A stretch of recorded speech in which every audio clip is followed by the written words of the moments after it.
As the plane touched ground, I awoke from a deep sleep. The glare of summer sun through the narrow window struck my eyes. My mouth was dry and my brow clammy with sweat. As I gulped down the last dregs of water from my bottle, a tiny craft finally ground to a halt, and the engine powered down. Silence. The cockpit door clicked open and the pilot emerged, a tall man. He had to crouch slightly to open the door. As I looked out of the window, shielding my eyes from the blinding light, a mighty sand dune occupied my field of visions. It rose up 50 feet into the air beyond the narrow patch of the land upon which we had landed. Although I had never been here before, I knew this would be my destination. I gathered all my belongings and headed down the aisle. The other passengers were too preoccupied to notice me. Some slept, some read books, some listened to music. Only the pilot acknowledged my departure. Thank you. I smiled. I knew he didn't speak my language. He nodded to me as I jumped down onto the hot sand, the blistering heat hitting me like an open oven. The door slammed behind me, and shortly thereafter, the engine started up once more. I stood back and watched until the plane had lifted off, climbing into the midday sky. Once it had vanished completely from sight, I wondered if I made the right decision. As the sheer scale of my new-found solitude began to dawn on me, I was totally and completely alone in this wilderness.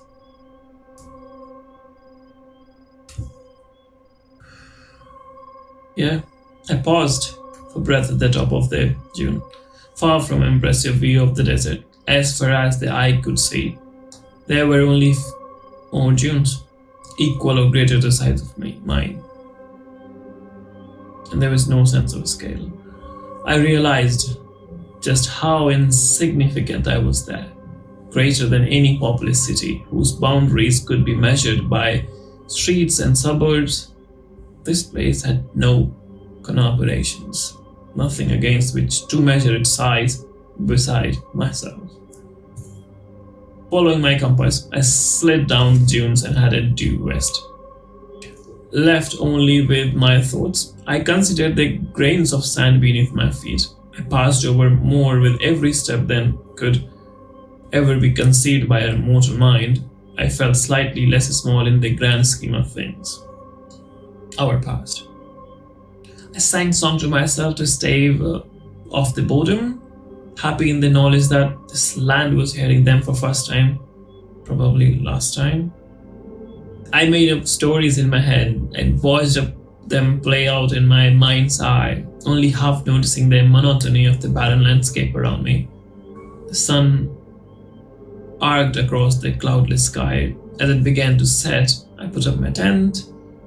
The sweltering heat of the day quickly turned into bitter cold. The landscape was lit only by the moon and stars, more vivid and awe-inspiring than I had ever experienced before. The vastness of space has always put me in a miagre place, a tiny dot, a split second, larger than any desert, filled with wonders that could take my breath away, if I could ever hope to see them. I fell asleep to gentle resting of the canvas in the breeze and the unnatural warmth of the sun burning on my skin. Next day, I continued my solitary path westwards. By my reckoning, I had been walking for about 8 hours in total by the time I saw the first sign of plant life.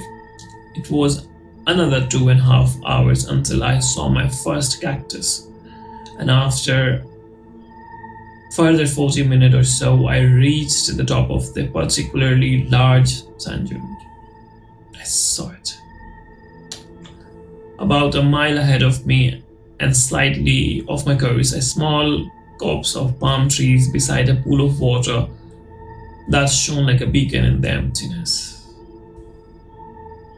A wooden construction stood resolutely under the shade of the tallest tree, too far away to see clarity, but most definitely man-made. I knew, despite of my worries and doubt, that I had been on the right course all the time.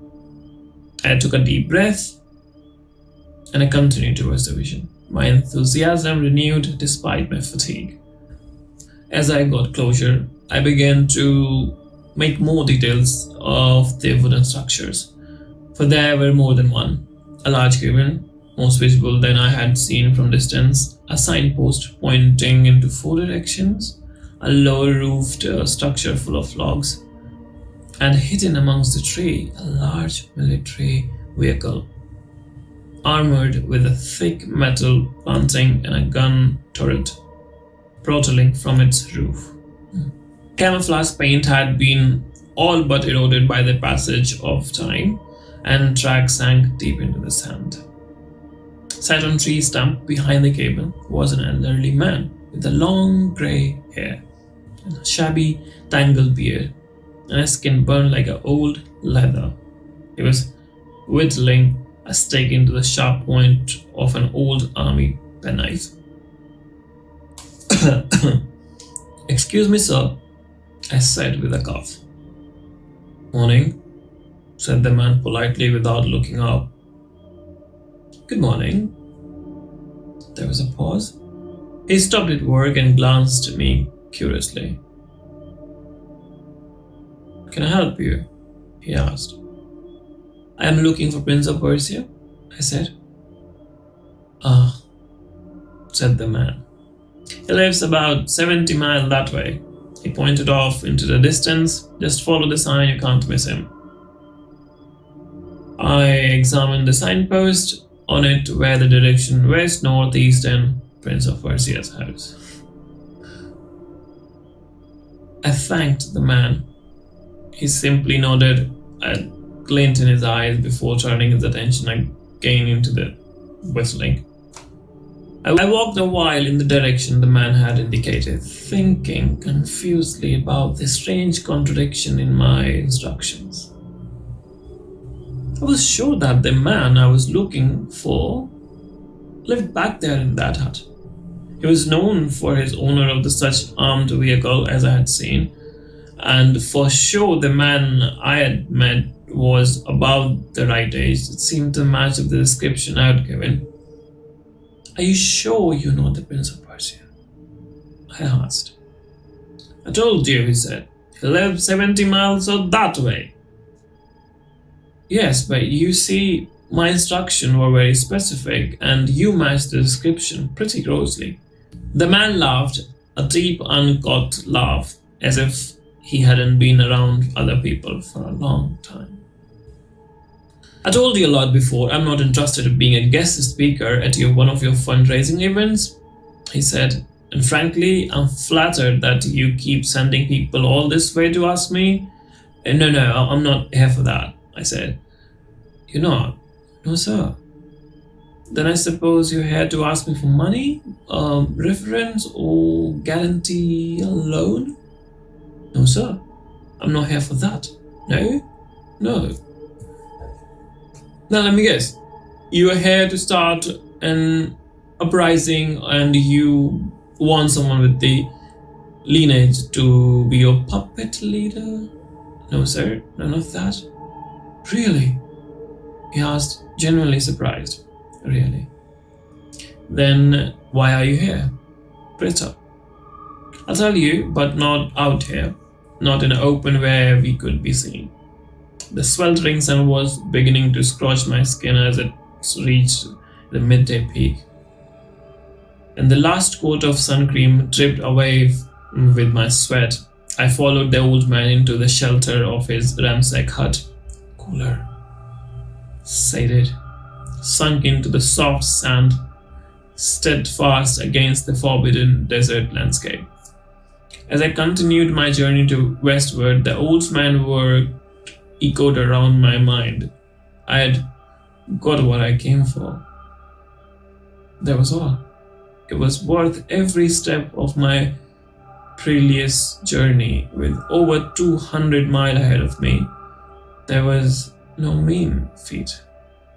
As I walked, I prayed that the cruel desert would allow us both some rest.